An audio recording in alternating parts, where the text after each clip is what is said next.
Anthony Gray is in the middle of his 12-hour shift as an ER nurse at Brigham and Women's Faulkner Hospital. If someone is having an unstable problem, as a nurse, you're in a position to change their life. Your interaction with the patient, whether it's treating their injury or provide them with a cup of water, your empathy or showing them compassion goes a long way.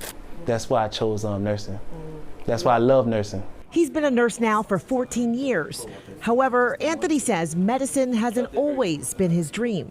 Nursing just kind of fell into my lap. I was an EMT prior to becoming a registered nurse, and I never thought about education coming up. It was just mainly just living my life. I never thought about what I'd become. To understand that, you have to go back to Miami, where Anthony grew up, in a neighborhood called Overtown, a once thriving area that fell into poverty.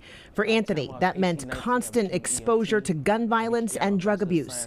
He says it's all he saw. I came up on a corner hustling, and I got experiences of being involved with shootouts and just going back and forth to jail for other related charges, but just mainly involved in the street life. So I came up under the dope game. My dad was a dope boy. My mama boyfriend sold dope. So it just came, I normalized prison to death as reality coming up. By the time Anthony was a teen, he also became a drug dealer. He says it wasn't until after he did time behind bars that he started to turn things around. What changed? God. It had to be God and my grandmother. My grandmother played a major role. My grandmother always gave me the history of African Americans in this country. His grandmother, a nurse in Georgia, became his guide. Anthony, following in her footsteps, graduating from nursing school at the age of 24. I'm proud of myself. I'm proud that I stuck with it. I'm proud of all them nights that I had studied. I'm proud of all them nights that I just pushed myself and drove myself to just do something better in life and just be a role model to young men who come from environments that I come from. He says it's his life experience that contributes to how he helps patients today. I trust my intuition.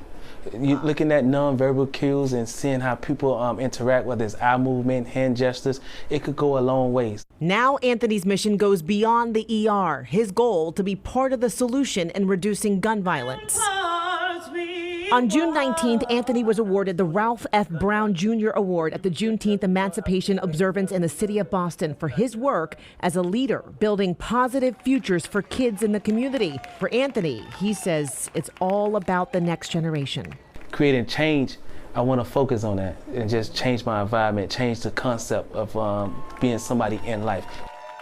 You know, Anthony is not only a nurse and an activist for change, he's also a father and an author. He wrote a book about his life called A Soul to Care, a blessing that came from trouble. And he wrote it with teens in mind, another way he's trying to connect with young people who may have also experienced the effects of gun violence. I'm Jessica Brown, WCVB News Center 5. Powerful. Yeah, what a